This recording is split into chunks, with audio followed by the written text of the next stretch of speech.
Welcome to Home Brewer TV. You caught me having one of my sizzling frog lips, as we call it. Habanero spiced beer. It is delicious. We'll get into the recipe one of these days. But today, what's on tap are taps. Yes, indeed.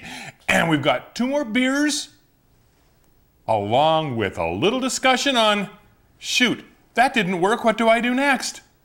You stay with us, we're gonna have some more fun.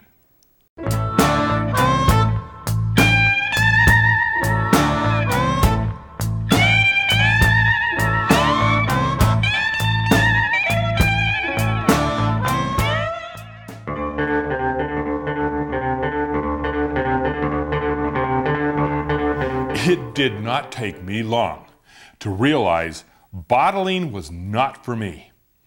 I hated all the sanitizing, cleaning, the whole bit with bottles, and I stopped brewing for a while.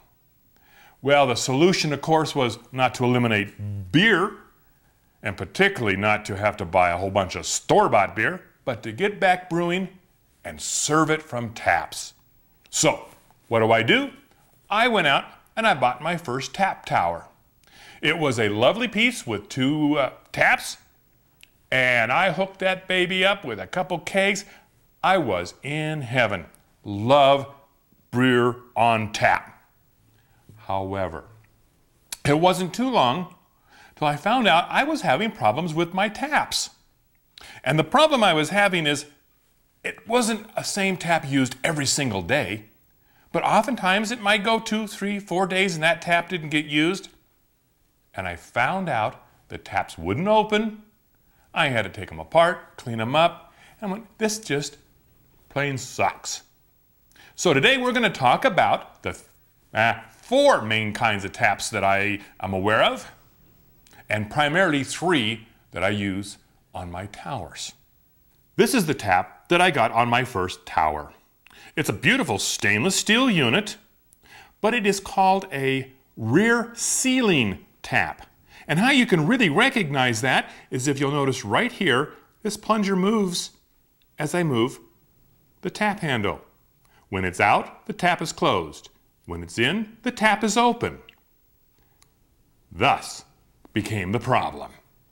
So this is the plunger that's inside of the tap.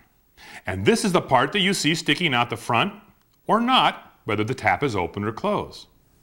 The problem is back here is the seal. It seals it in the back of the tap. So the beer that has flowed through the tap, there's going to be some residual left around on this cylinder, and it would dry up and freeze up the movement. It was horrible. So I'm having to take it apart, clean it up a lot, did not like it. After having been frustrated long enough with having to clean the taps, I went out and purchased a Perlick taps. You'll notice no cylinder exposed in the front. That is because the Perlick taps are front sealing units. The seal on the Perlick taps is right at the very front, so all this mechanism stays lubricated by the beer.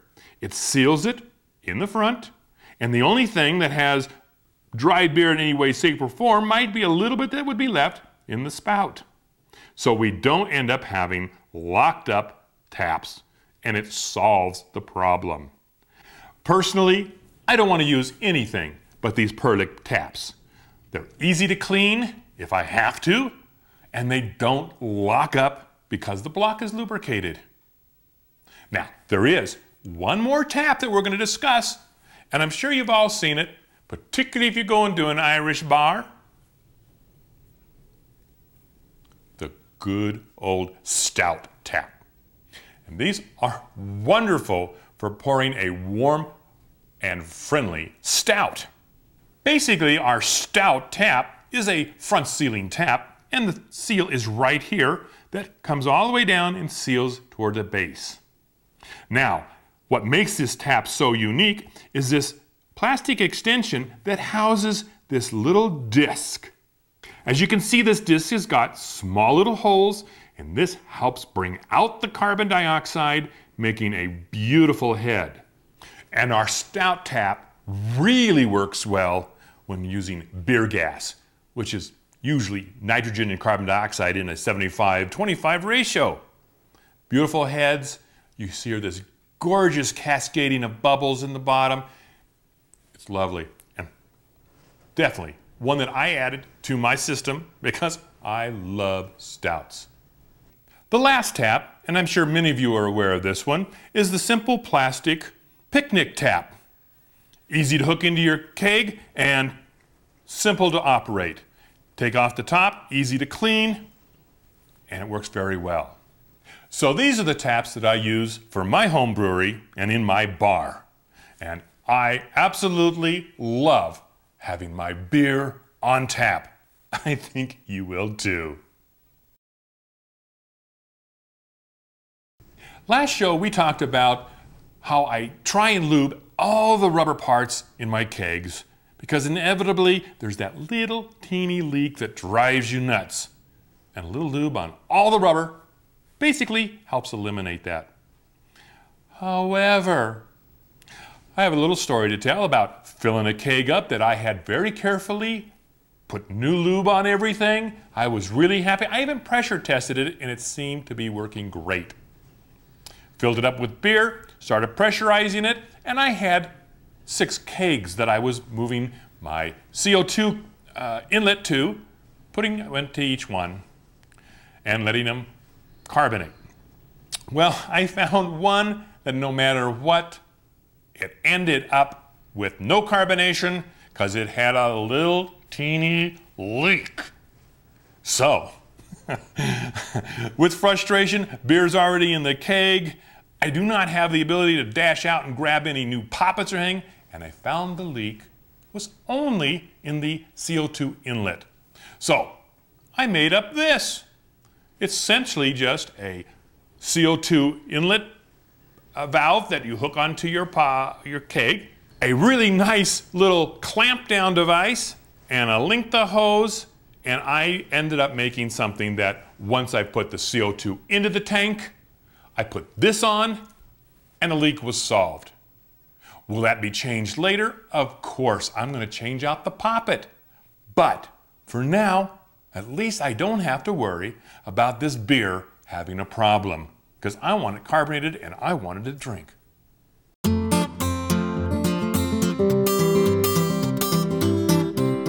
We're back in the tasting room. It's been suggested that maybe I need to put a cot in here since I like to spend so much time. But I got an email from some viewers in Germany, and they wanted to know, could you do a tasting on a lager since we've been doing ales for so long? Well, I found it was really difficult to find any lagers in this town of Reno, other than, of course, the ones I don't want to taste. So, starting out, we're going to do 2 lagers, one all the way from Belgium and one all the way from Hawaii. Our first one is Stella. I just had to say that. Stella Artois. It's from Belgium. I know it's imported by Anheuser-Busch, but I'm still not going to hold it against it yet. The earliest record of a Stella is from 1366 from the Ben Horen Brewery in Belgium. In 1717, Sebastian Artois took over the brewery and put his name on it. Well, it seems to me they've been in business long enough, I would think they'd get it right. So let's find out. Notice I brought out the Pilsner glasses. Oh, this is a very, very light beer.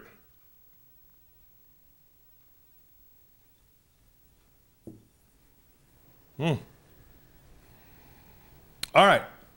I wasn't sure if I was going to expect to have some nice odors. It does. It has a lovely aroma. It's almost lemony, slight lemony smell to it, but also the lovely malts. Well, let's have a taste.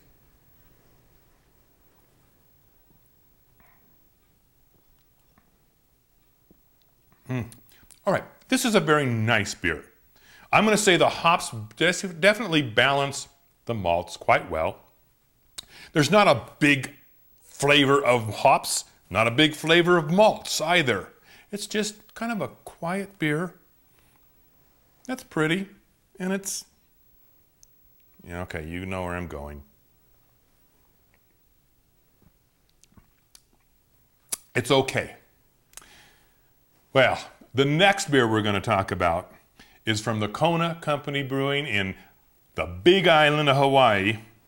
And what they make is called a longboard.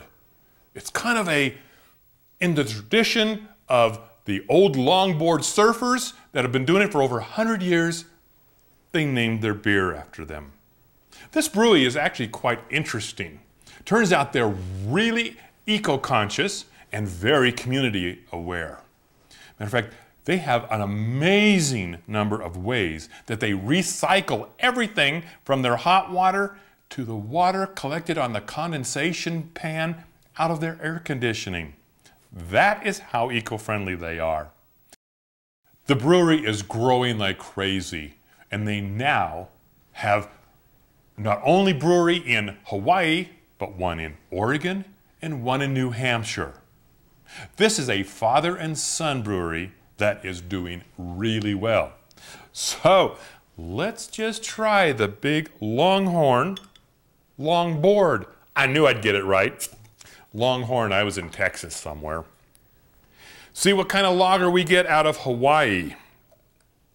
Well, I'm going to say it's the same basic color as Stella. Head seems to be a little more carbonation possibly. I can slightly smell the malts. Well, let's taste.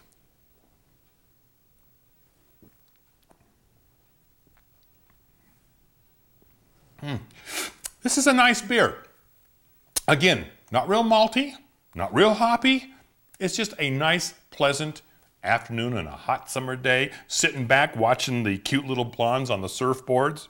I know, come on, you guys are with me on this. It's not a beer that I'm going to dash out and buy because I like more taste, quite honestly. However, they're both delightful beers. This one has about 5% alcohol. This one about 4.6. So as far as my ratings on these, Stella, I'm just going to give her nothing. Like a grade of C is really what it is. It's fine, it's delicious, better than any American lager that I've had that's made by the big companies. But it just doesn't really rattle my cage.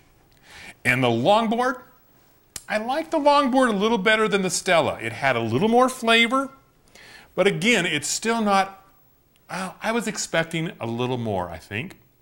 Possibly because I've enjoyed some of the wonderful ales that we've been having. So for the longboard, I'm going to give it a half a thumbs up. That's my recommendation on these. Give them a try. Let me know what you think. And we'll be trying more lagers later.